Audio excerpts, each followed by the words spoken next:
Prejudices of Philosophers, read by Hugh Maguire. 1. The will to truth, which is to tempt us to many a hazardous enterprise, the famous truthfulness of which all philosophers have hitherto spoken with respect. What questions has this will to truth not laid before us? What strange, perplexing, questionable questions? It is already a long story, yet it seems as if it were hardly commenced. Is it any wonder if we at last grow distrustful, lose patience, and turn impatiently away? The Sphinx teaches us at last to ask questions ourselves. Who is it really that puts questions to us? Here, what really is this will to truth in us? In fact, we made a long halt at the questions as to the origin of this will until at last we came to an absolute standstill before a yet more fundamental question.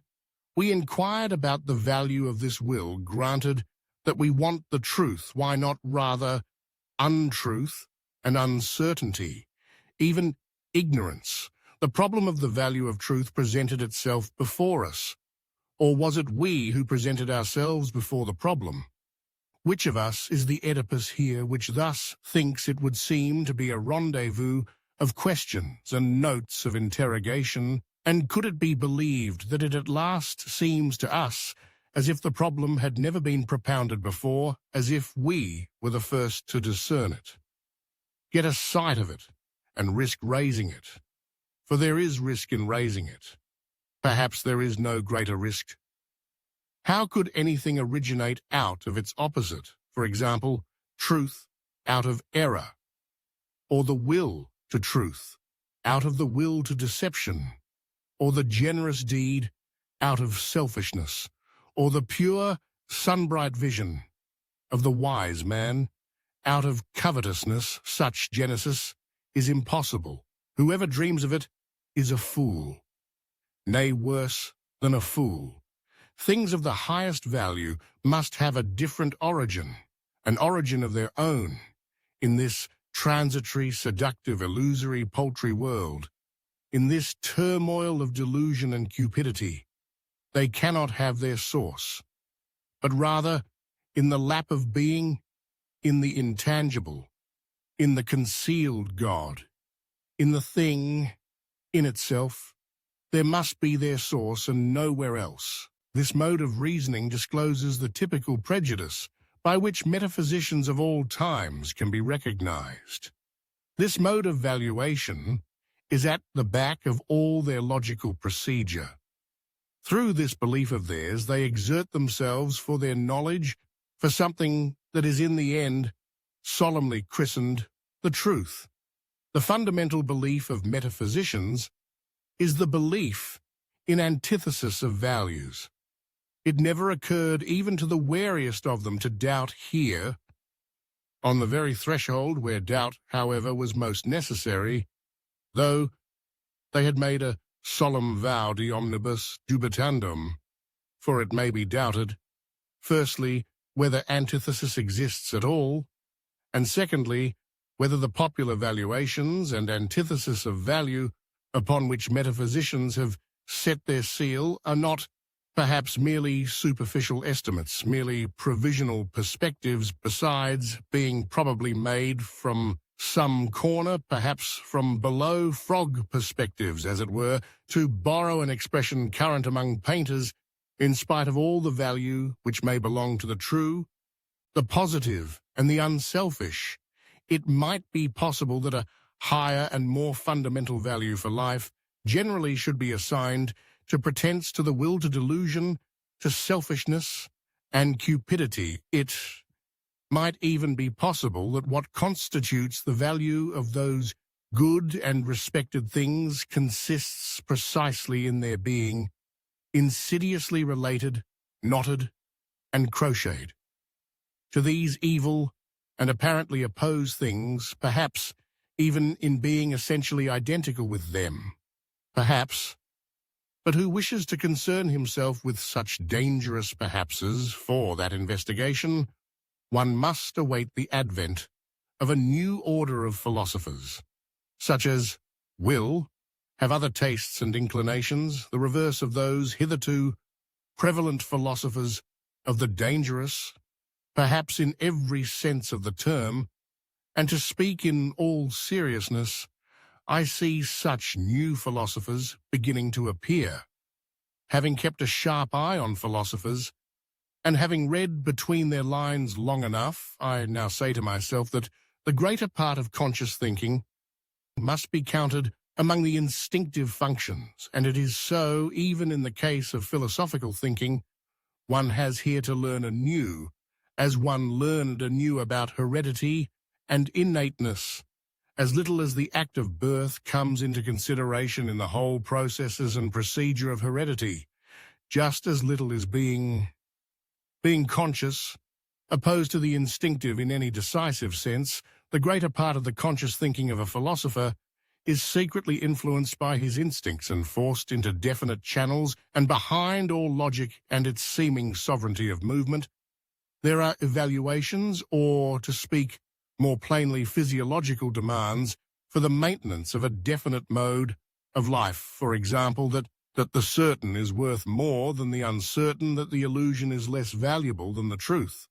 Such evaluations, in spite of their relative importance for us, might notwithstanding be only superficial evaluations.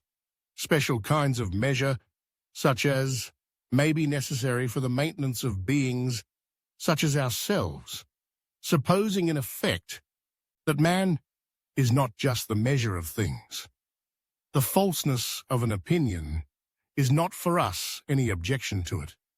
It is here, perhaps, that our new language sounds most strangely. The question is, how far an opinion is life-furthering, life-persevering species, persevering, perhaps species rearing, and we are fundamentally inclined to maintain that the falsest opinions to which the synthetic judgments a priori belong are the most indispensable to us. That without a recognition of logical fictions, without a comparison of reality with the purely imagined world of the absolute and immutable, without a constant counterfeiting of the world by means of numbers, man could not live. That the renunciation of false opinions would be a renunciation of life, a negation of life, to recognize untruth as a condition of life that is certainly to impugn the traditional ideas of value in a dangerous manner, and a philosophy which ventures to do so has thereby alone placed itself beyond good and evil. 5. That which causes philosophers to be regarded half distrustfully and half mockingly is not the oft-repeated discovery how innocent they are, how often and easily they make mistakes and lose their way. In short, at how childish and childlike they are, but that there is not enough honest dealing with them, whereas they all raise a loud and virtuous outcry when the problem of truthfulness is even hinted at. In the remotest manner, they all pose as though their real opinions have been discovered and attained through the self-evolving of a cold, pure, divinely indifferent dialectic, in contrast to all sorts of mystics who fairer and fuller talk of inspiration, whereas, in fact, a prejudiced proposition, idea, or suggestion, which is generally their heart's desire abstracted and refined, is defended by them with arguments sought out after the event. They are all advocates who do not wish to be regarded as such, generally astute defenders also of their prejudices, which they dub truths, and very far from having the conscience which bravely admits this to itself, very far from having the good taste of the courage, which goes so far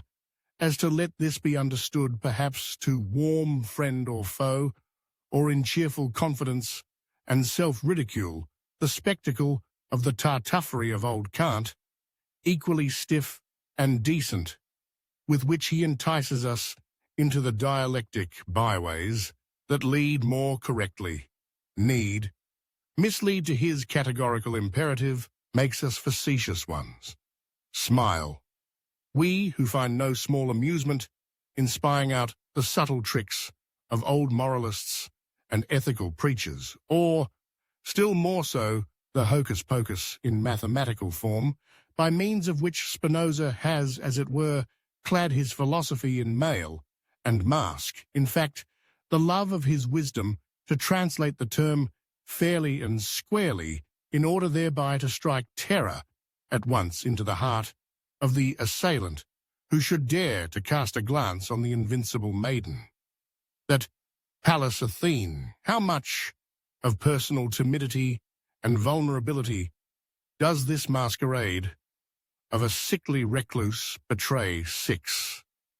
It has gradually become clear to me what every great philosophy up till now has consisted of, namely the confession of its originator and a species of involuntary and unconscious autobiography, and moreover, that the moral or immoral purpose in every philosophy has constituted the true vital germ out of which the entire plant has always grown. Indeed, to understand how the abstrusest metaphysical assertions of a philosopher have been arrived at, it is always well and wise to first ask oneself, what morality do they or does he aim at accordingly? I do not believe that an impulse to knowledge is the father of philosophy, but that another impulse here is elsewhere, has only made use of knowledge and mistaken knowledge as an instrument. But whoever considers the fundamental impulses of man with a view to determining how far they may have here acted as inspiring genii or as demons and kobolds will find that they have all practiced philosophy at one time or another, and that each one of them would have been only too glad to look upon itself as the ultimate end of existence, and the legitimate lord over all other impulses, for every impulse is imperious, and as such attempts to philosophize, to be sure in the case of scholars, in the case of really scientific men. It may be otherwise better, if you will. There may really be such a thing as an impulse to knowledge, some kind of small independent clockwork, which when well wound up, works away industriously to that end, without the rest of the scholarly impulses taking any material part therein. The actual interests of the scholar, therefore, are generally quite another direction, in the family perhaps, or in money-making, or in politics. It is in fact almost indifferent at what point of research his little machine is placed, and whether the hopeful young worker becomes a good philologist, a mushroom specialist, or a chemist. He is not characterized by becoming this or that in the philosopher. On the contrary, there is absolutely nothing impersonal, and above all, his morality furnishes a decided and decisive testimony as to who he is. That is to say, in what order the deepest impulses of his nature stand to each other. 7. How malicious philosophers can be. I know of nothing more stinging than the joke Epicurus took the liberty of making on Plato, and Platonists, he called them Dionysiacs in its original sense, and on the face of it, the word signifies flatterers of Dionysus, consequently tyrants, accessories, and lickspittles. Besides this, however, it is as much to say they are all actors. There is nothing genuine about them. For Dionysus, Colax was a popular name for an actor, and the latter is really the malignant reproach that Epicurus cast upon Plato. He was annoyed by the grandiose manner, the mise-en-scène style of which Plato and his scholars were masters, of which Epicurus was not a master. He, the old-school teacher of Samos, who sat concealed in his little garden at Athens, and wrote 300 books, perhaps out of rage and ambitious envy of Plato, who knows Greece took 100 years to find out who the garden god Epicurus really was. Did she ever find out? 8. There is a point in every philosophy at which the conviction of the philosopher appears on the scene, or to put it in the words of the ancient mystery Aventavid, Asinus, Pulchris, et Fortissimus 9. You desire to live according to nature? O you noble Stoics, what fraud of words imagine to yourselves indifference as a power? How could you live in accordance with such indifference? To live, is not that just endeavoring to be otherwise? Then this nature is not living, valuing, preferring being unjust, being limited, endeavoring to be different, and granted that your imperative living according to nature means actually the same as living according to life. How could you do differently? Why should you make a principle out of what you yourselves are and must be in reality? However, it is quite otherwise with you. While you pretend to read with rapture the canon of your law, in nature you want something quite contrary. You extraordinary stage players and self-deluders in your pride. You wish to dictate your morals and ideals to nature herself, and to incorporate them therein. You insist that it shall be nature according to the Stoa, and would like everything to be made after your own image, as a vast eternal glorification and generalization of Stoicism with all your love. For truth you have forced yourselves so long, so persistently, and with such hypnotic rigidity, to see nature falsely, that is to say, stoically, that you are no longer able to see it otherwise. And to crown all, some unfathomable superciliousness gives you the Belemite hope that because you are able to tyrannize over yourselves, Stoicism is self-tyranny, nature will also allow herself to be tyrannized over, is not the Stoic a part of nature, but this is an old and everlasting story. What happened in old times with the Stoics still happens today as soon as ever a philosophy begins to believe in itself. It always creates the world in its own image. It cannot do otherwise. Philosophy is this tyrannical impulse itself, the most spiritual will to power, the will to creation of the world, the will to causa prima 10, the earliness and subtlety, I should even say craftiness, with which the problem of the real and the apparent world is dealt with at present throughout Europe, furnishes food for thought and attention, and he who hears only a will to truth in the background, and nothing else, cannot certainly boast of the sharpest ears in rare and isolated cases.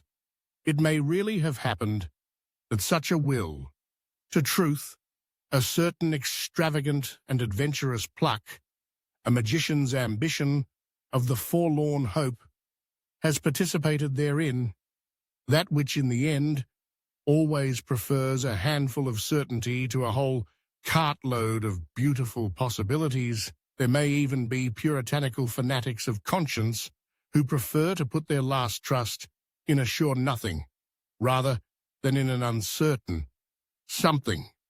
But that is nihilism, and the sign of a despairing, morally wearied soul, notwithstanding the courageous bearing such a virtue may display.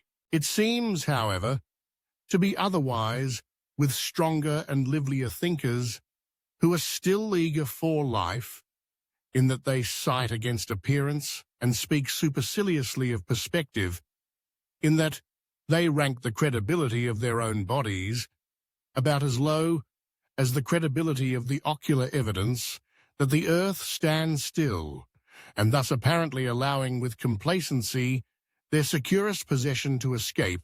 For what does one at present believe in more firmly than in one's body?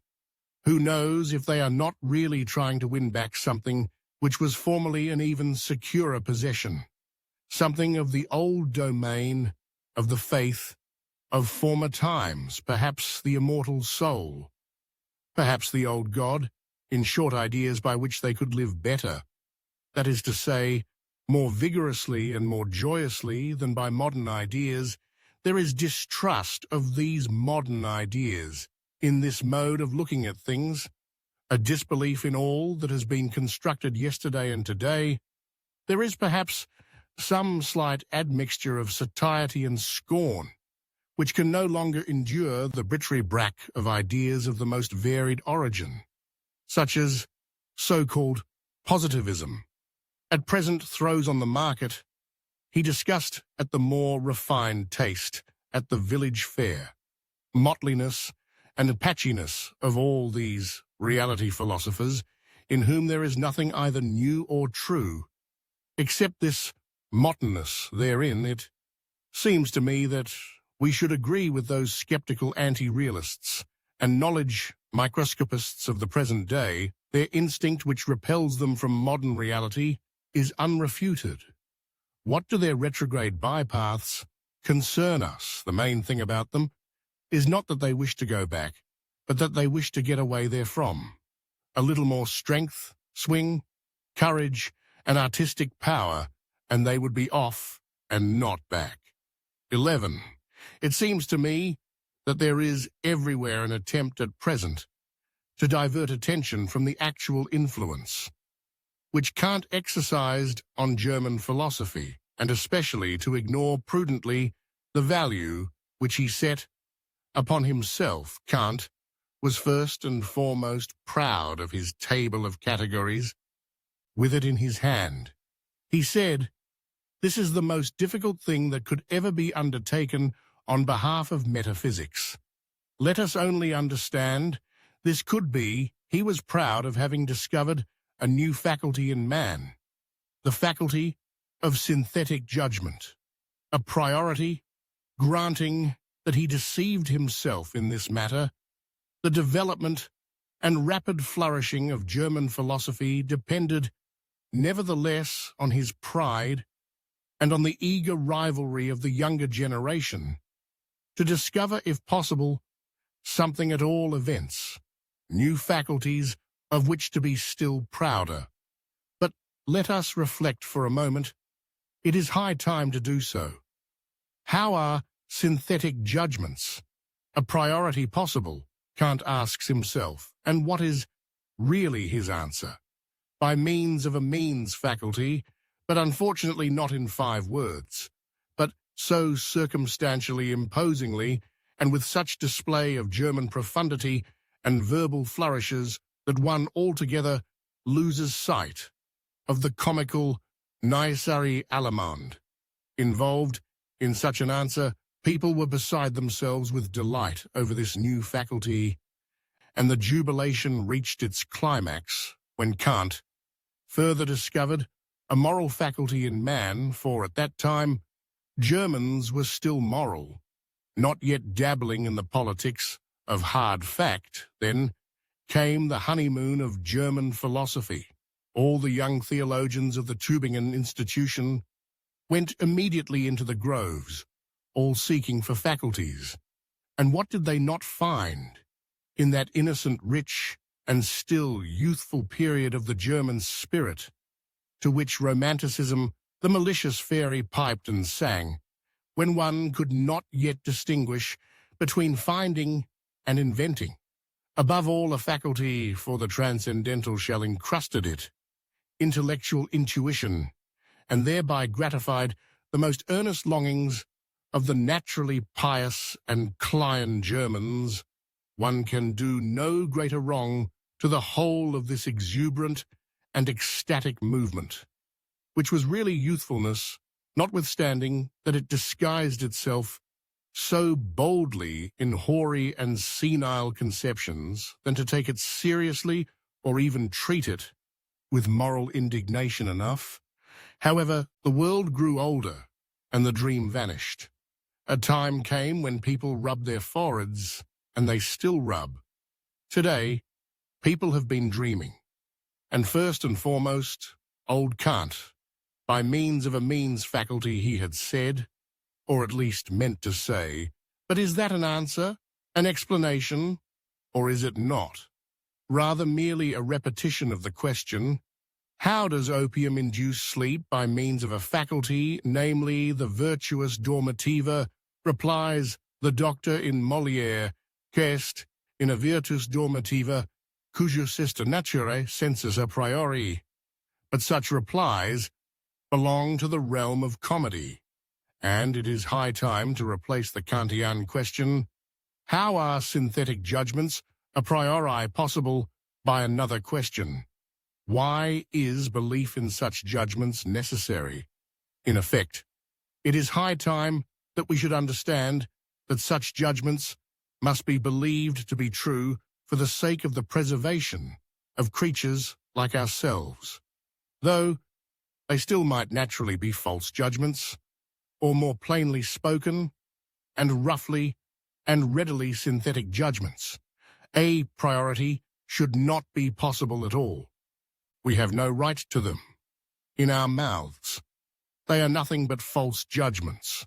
Only, of course, the belief in their truth is necessary, as plausible belief and ocular evidence belonging to the perspective view of life. And finally, to call to mind the enormous influence with German philosophy. I hope you understand. Its right to inverted commas, goosefoot, has exercised throughout the whole of Europe. There is no doubt that a certain virtuous dormitiva had a share in it.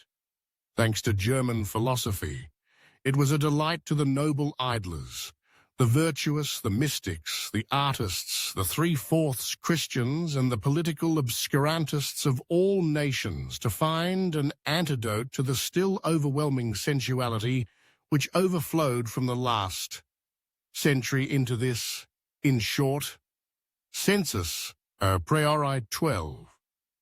As regards materialistic atomism, it is one of the best refuted theories that have been advanced.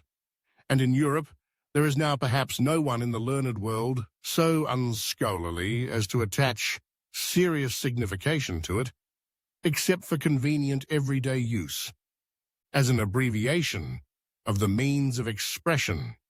Thanks chiefly to the Pole Boscovich, he and the Copernicus have hitherto been the greatest and most successful opponents of ocular evidence, for while Copernicus has persuaded us to believe contrary to all the senses that the earth does not stand fast, Boscovich has taught us to abjure the belief in the last thing that stood fast of the earth, the belief in substance in matter, in the earth, residuum, and particle atom.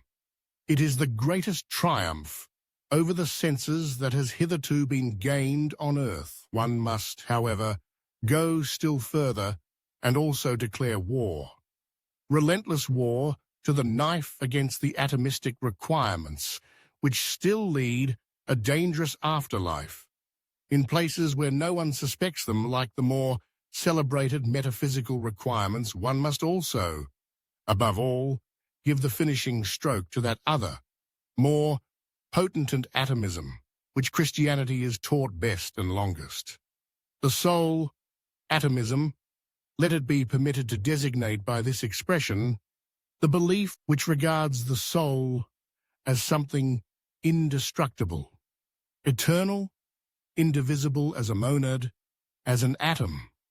This belief ought to be expelled from science. Between ourselves, it is not at all necessary to get rid of the soul thereby, and thus renounce one of the oldest and most venerated hypotheses, as happened frequently to the clumsiness of naturalists, who can hardly touch on the soul without immediately losing it. But the way is open for new acceptations and refinements of the soul, hypothesis, and such conceptions as mortal soul, and soul of subjective multiplicity, and soul as social structure of the instincts and passions, want henceforth to have legitimate rights in science, in that new psychologist is about to put an end to the superstitions which have hitherto flourished with almost tropical luxuriance. Around the idea of the soul, he is really, as it were, thrusting himself into a new desert and a new distrust. It is possible that the older psychologist had a merrier and more comfortable time of it. Eventually, however, he finds that precisely thereby he is also condemned to invent. And who knows, perhaps, to discover the new 13 psychologists should bethink themselves before putting down the instinct of self-preservation as the cardinal instinct of an organic being, a living thing, seeks above all to discharge its strength, life itself, is will to power. Self-preservation is only one of the indirect and most frequent results thereof, in short. Here, as everywhere else, let us beware of superfluous teleological principles, one of which is the instinct of self-preservation. We owe it to Spinoza's inconsistency. It is thus, in effect, that method ordains, which must be essentially economy of principles. It is perhaps just dawning on 5 or 6 minds that natural philosophy is only a world exposition and world arrangement, according to us, if I may say so, and not a world explanation. But insofar as it is based on belief in the senses, it is regarded as more, and for a long time to come, must be regarded as more, namely, as an explanation. It has eyes and fingers of its own. It has ocular evidence and palpability of its own. This operates fascinatingly, persuasively, and convincingly upon an age with fundamentally plebeian tastes. In fact, it follows instinctively the canon of truth of eternal popular sensualism. What is clear, what is explained, only that which can be seen and felt. One must peruse every problem thus far aversely. However, the charm of the Platonic mode of thought, which was an aristocratic mode, consisted precisely in resistance to obvious sense evidence, perhaps among men who enjoyed even stronger and more fastidious senses than our contemporaries, but who knew how to find a higher triumph in remaining masters of them. And this, by means of pale, cold, grey, conceptual networks which they threw over the motley whirl of the senses, the mob of the senses, as Plato said, in this overcoming of the world and interpreting of the world in the manner of Plato. There was an enjoyment different from that which the physicists of today offer us, and likewise the Darwinists and anti-teleologists among the physiological workers, with their principle of the smallest possible effort and the greatest possible blunder, where there is nothing more to see or grasp. There is also nothing more for men to do. That is certainly an imperative, different from the Platonic one, but it may notwithstanding be the right imperative for a hardy, laborious race of machinists and bridge builders of the future who have nothing but rough work to perform. 15. To study physiology with a clear conscience, one must insist on the fact that the sense organs are not phenomena in the sense of the idealistic philosophy as such. They certainly could not be causes. Centrism, therefore, at least as regulative hypothesis, if not as heuristic principle, what and others say, even that the external world is the work of our organs, but then our body as a part of this external world would be the work of our organ, but then our organs themselves would be the work of our organs. It seems to me that this is a complete reductio ad absurdum. If the conception causa sui is something fundamentally absurd. Consequently, the external world is not the work of our organs. 16. There are still harmless self-observers who believe that there are immediate certainties, for instance, I think, or, as a superstition of Schopenhauer puts it, I will, as though cognition here got hold of its object, purely and simply as the thing in itself, without any falsification taking place, either on the part of the subject or the object. I would repeat it, however, 100 times, that immediate certainty, as well as absolute knowledge, and the thing in itself involve a contradiction In ejecto, we really ought to free ourselves from the misleading significance of words.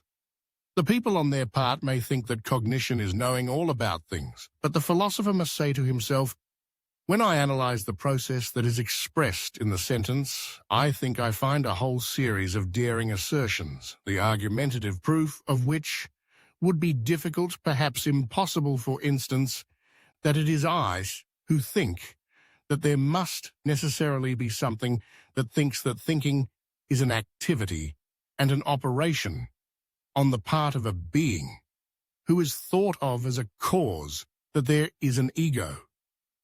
And finally, that it is already determined what is to be designated by thinking that I know what thinking is for, if I had not already decided within myself what it is by what standard, could I determine whether that which is just happening is not perhaps willing or feeling. In short, the assertion, I think, assumes that I compare my state at the present moment with other states of myself, which I know in order to determine what it is on account of this retrospective connection with further knowledge. It has at any rate no immediate certainty for me, in place of the immediate certainty in which the people may believe in the special case. The philosopher thus finds a series of metaphysical questions presented to him, veritable conscience, questions of the intellect, to wit. Whence did I get this notion of thinking? Why do I believe in cause and effect? What gives me the right to speak of an ego, and even of an ego as cause, and finally of an ego as cause of thought? He who ventures to answer these metaphysical questions at once, by an appeal to a sort of intuitive perception, like the person who says, I think and I know that this at least is true, actual and certain, will encounter a smile and two notes of interrogation. In a philosopher nowadays, sir, the philosopher will perhaps give in to understand. It is improbable that you are not mistaken. But why should it be the truth? 17.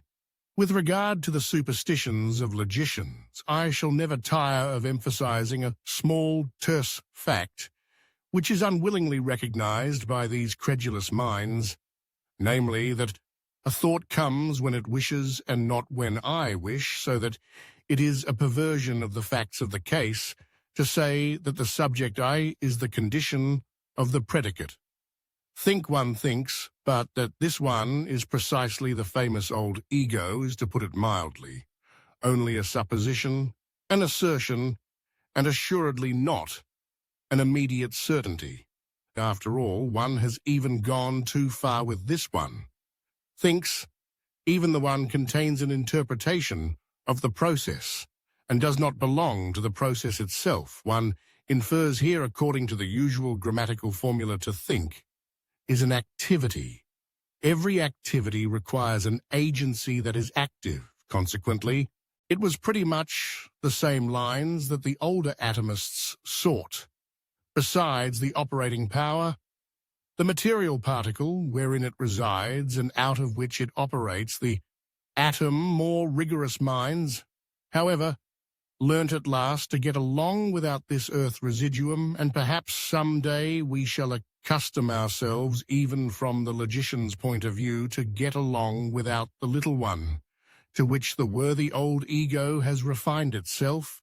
It is certainly not the least charm of a theory that it is refutable. It is precisely thereby that it attracts the more subtle minds. It seems that the 100 times refuted theory of the free will owes its persistence to this charm.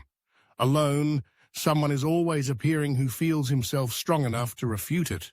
19. Philosophers are accustomed to speak of the will as though it were the best known thing in the world.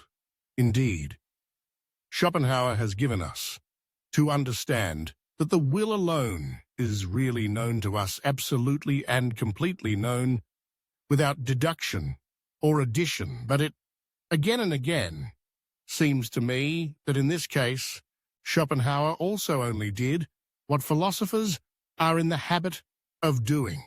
He seems to have adopted a popular prejudice and exaggerated. It willing seems to me to be above all something complicated, something that is a unity only in name.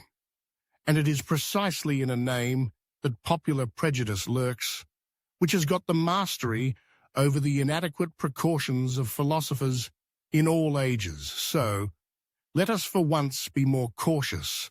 Let us be unphilosophical. Let us say that in all willing there is firstly a plurality of sensations, namely the sensation of the condition away from which we go, the sensation of the condition towards which we go, the sensation of this from and towards itself, and then besides an accompanying muscular sensation which, even without our putting in motion arms and legs, commences its action by force of habit directly we will. Anything, and therefore, just as sensations, and indeed many kinds of sensations, are to be recognized as ingredients of the will, so in the second place, thinking is also to be recognized in every act of the will. There is a ruling thought, and let us not imagine it possible to sever this thought from the willing, as if the will would then remain over in the third place. The will is not only a complex of sensation and thinking, but it is, above all, an emotion, and in fact the emotion of the command, that which is termed freedom of the will, is essentially the emotion of supremacy and respect. To him who must obey, I am free, he must obey. This consciousness is inherent in every will, and equally so, the straining of the attention, the straight look which fits. It fixes itself exclusively on one thing, the unconditional judgment that this and nothing else is necessary now, the inward certainty that obedience will be rendered, and whatever else pertains to the position of the commander. A man who wills commands something within himself which renders obedience, or which he believes renders obedience. But now let us notice what is the strangest thing about the will, this affair so extremely complex for which the people have only one name, inasmuch as in the given circumstances we are at the same time the commanding and the obeying parties.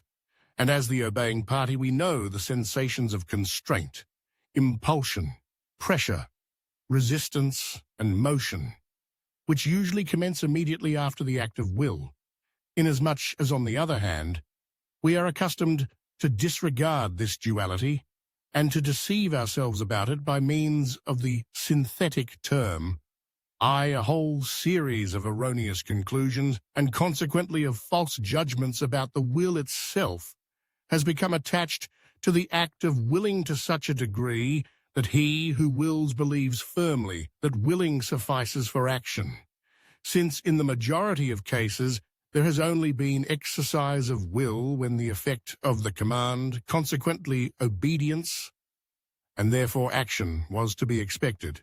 The appearance has translated itself into sentiment, as if there were a necessity of effect. In a word, he who wills believes with a fair amount of certainty that will and action are somehow one. He ascribes the success, the carrying out, of the willing to the will itself, and thereby enjoys an increase of the sensation of power which accompanies all success, freedom of will that is the expression for the complex state of delight of the person exercising volition who commands, and at the same time identifies himself with the executor of the order, who as such enjoys also the triumph over obstacles, but thinks within himself that it was really his own will that overcame them. In this way, the person exercising volition adds feelings of delight of his successful executive instruments, the useful underwills or undersouls. Indeed, our body is but a social structure composed of many souls to his feelings of delight. As Commander Lefebvre, what happens here is what happens in every well-constructed and happy commonwealth, namely, that the governing class identifies itself with the successors of the commonwealth. In all willing, it is absolutely a question of commanding and obeying on the basis, as already said, of a social structure composed of many souls, on which account a philosopher should claim the right to include willing as such within the sphere of morals regarded as the doctrine of the relations of supremacy under which the phenomenon of life manifests itself. See that the separate philosophical ideas are not anything optional or autonomously evolving, but grow up in connection and relationship with each other, that however suddenly and arbitrarily they seem to appear in the history of thought, they nevertheless belong just as much to a system as the collective members of the fauna of a continent is betrayed, in the end, by the circumstance how unfailingly the most diverse philosophers always feel in, again, a definite fundamental scheme of possible philosophies under an invisible spell. They always revolve once more in the same orbit. However independent of each other they may feel themselves, with their critical or systematic wills, something within them leads them, something impels them in definite order, the one after the other, to wit, the innate methodology and relationship of their ideas. Their thinking is in fact far less a discovery than a re-recognizing, a remembering, a return, and a homecoming to far-off ancient common household of the soul, out of which those ideas formerly grew. Philosophizing is so far a kind of activism of the highest order. The wonderful family resemblance of all Indian, Greek, and German philosophizing is easily enough explained.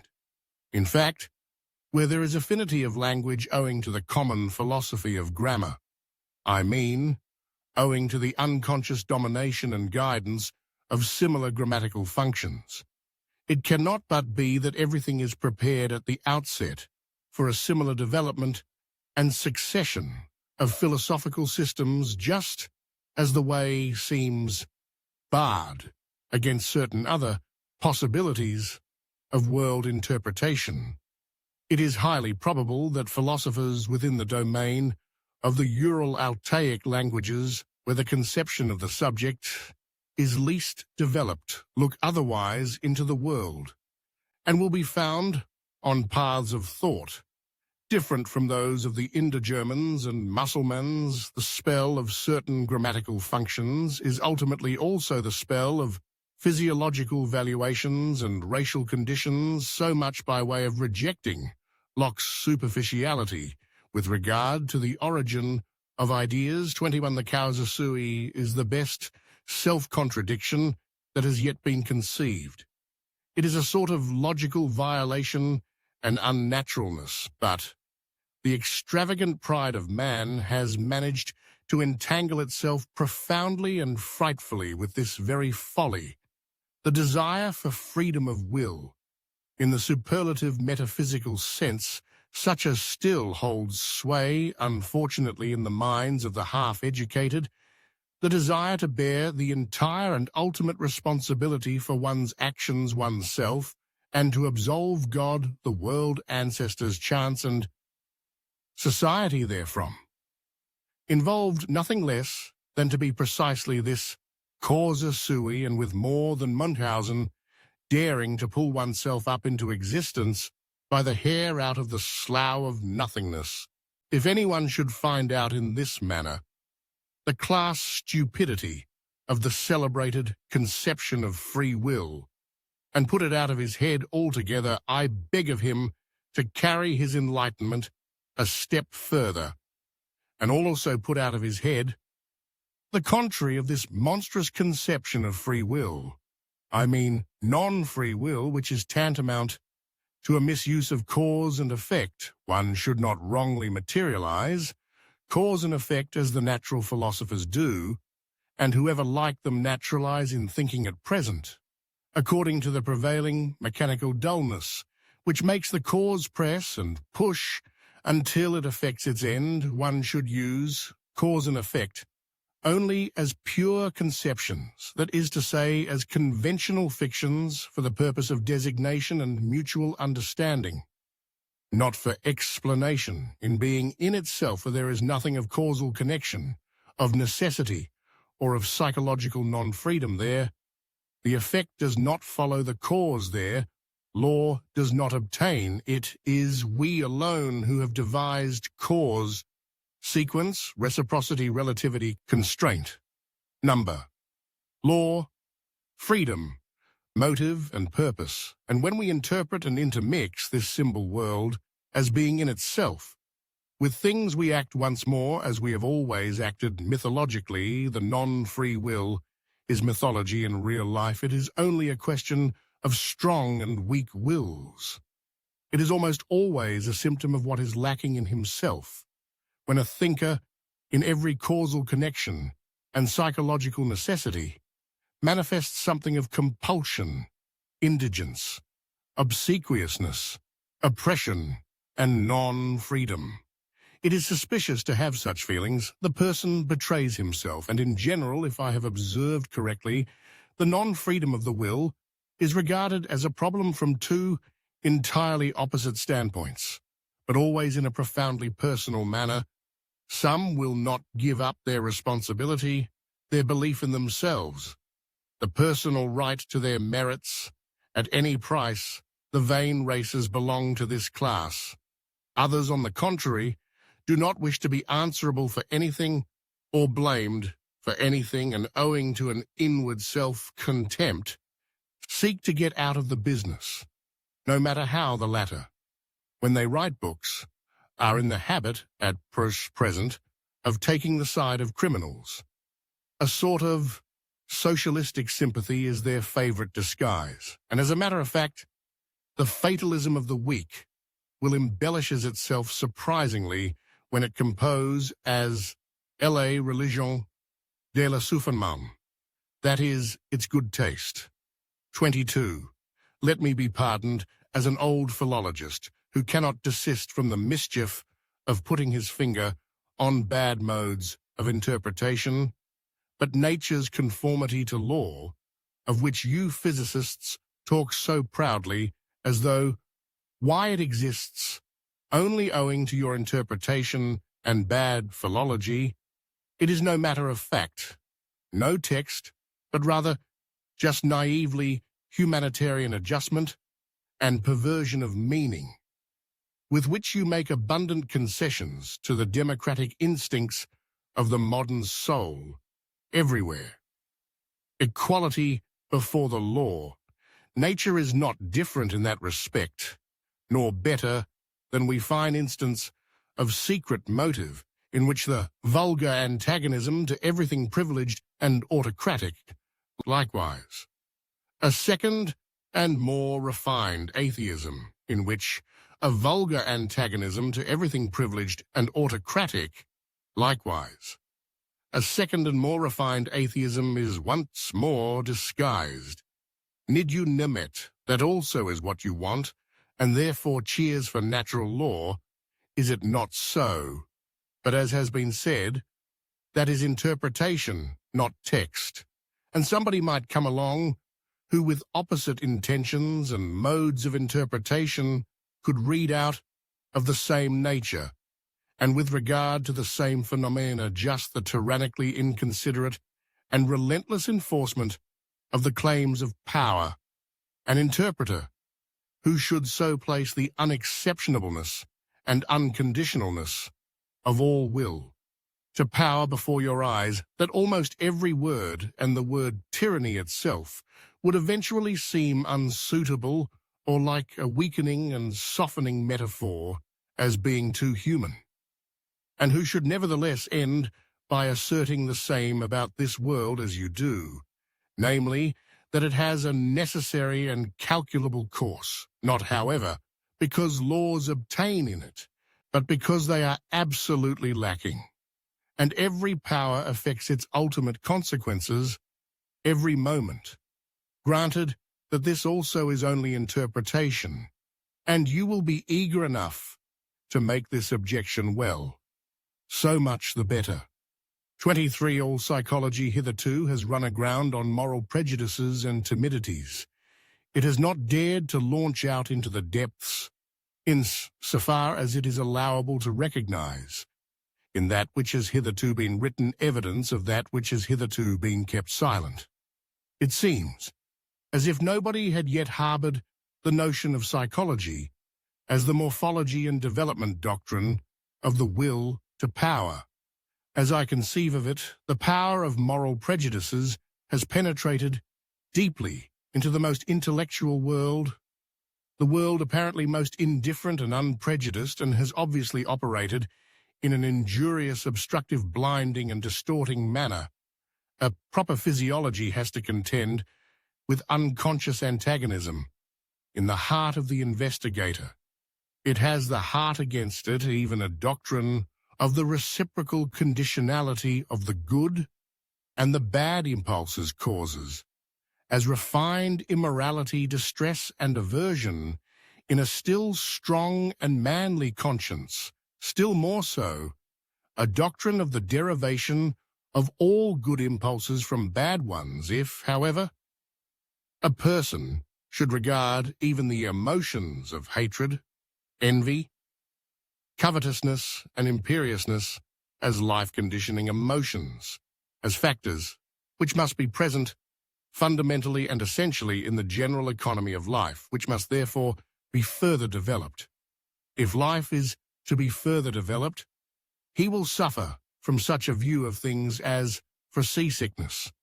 And yet this hypothesis is far from being the strangest and most painful in this immense and almost new domain of dangerous knowledge. And there are in fact 100 good reasons why everyone should keep away from it. Who can do so?